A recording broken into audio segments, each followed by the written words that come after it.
नाजरीन, ये वो अब्बासी शहीद हॉस्पिटल की मेडिकल रिपोर्ट है जो कि महक की बनी उस वक्त। इसके अंदर तारीख लिखी हुई है 23 जनवरी 2012 और history of rape and abduction में लिखा हुआ है medical abduction for rape, medical examination for rape and abduction.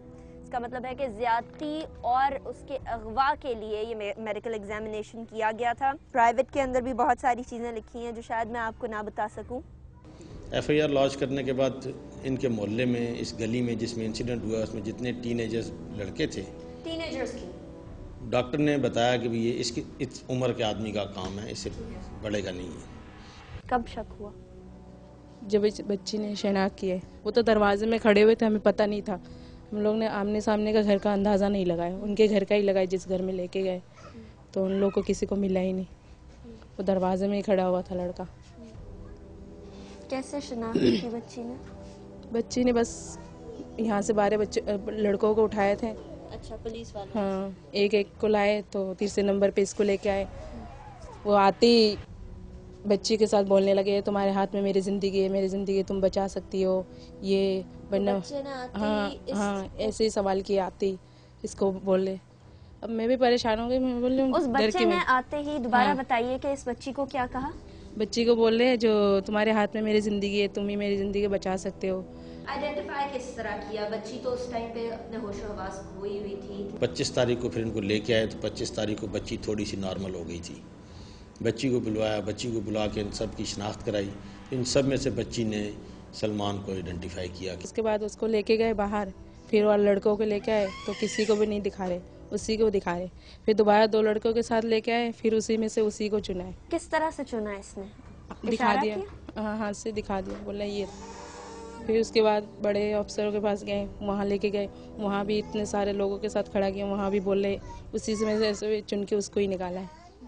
फिर आखिर में उसके कपड़े उतार के और सर के टोपी उतार के दिखाए तो उस टाइम ये रो पड़ी, बिल्कुल नीली पड़ गई। हमने फिर इनको सबको बाहर किया, इसका हुलिया चेंज करके फिर हम अंदर लेके आए। फिर बच्ची ने दोबारा इसी पे उंगली रखी। हुलिये में आपने क्या तब्दीली की थी? इसकी शर्ट चेंज कराई थी, जैकेट थी इसके ऊपर वो चेंज कराई थी, इसकी टोपी उतरवा दी थी। फिर बच्ची ने इसको शनाख्त किया, उस पर फिर जो है हमने इसको अरेस्ट किया। अरेस्ट करके इसको सुबह जब रात को इससे पूछा तो इसने सब सारी कहानी बता दी कि भाई ये मसला है, इस तरीके से मैंने किया है। ये जो लड़का था जिसने ज़्यादती की महक के साथ जी, ये बच्चा कहाँ से आया था? ये लड़का किधर रहता था? पहले कौन था? ये लोग यहाँ ही रहते थे, थोड़े दिन किराए पे हैं, कभी कहीं कभी कहीं। इनके घर में आज दिन मसला चलते रहता था। क्या मसाइल थे इनके घर के? इनके घर में कभी तो इनके माँ बोलते थे मेरी बेटी पे नजर रखते हैं इसका बाप का, कभी कुछ कभी कुछ। फिर एक दफा ये धोबीघाट में उस पार एच ब्लॉक की तरफ, तो वहाँ पे बच्ची के साथ जाती की, नींद की गोली खिला के किसने ज्यादती की? इसी लड़के ने? इसकी वालिद ने। इसके वालिद ने भी ज्यादती की? सतीली बेटी है उसके साथ, तो उसके साथ किए हैं। तो उसके मैं भी उसका बाप को उठवा दिया था, समझ ले मोहल्ले में पंजाब बहुत उसका बाल काट दिया था, उठा के फिर मोहल्ले वालों ने निकाल दिया था। अभी भी वो इधर रहते हैं क्या? हाँ, अभी भी इधर, अभी 6 महीने हुए इधर आए हमारे इलाके में। एक नन्ही सी कली जिसके खेलने कूदने के दिन थे, एक ऐसे बच्चे ने जिसके साथ शायद बचपन में खुद भी ज्यादती होती हो, जिस तरह के यहाँ हम लोगों का हालात पता चल रहे हैं कि उसके वालिद साहब के बारे में भी ऐसी ही बातें सुनी गई हैं। जब इस तरह का बच्चा बड़ा होता है तो वो दूसरे बच्चों के साथ भी इसी तरह की हरकत करने की कोशिश करता है जो उसके साथ बचपन में की जाती है, एक बदला लेता है।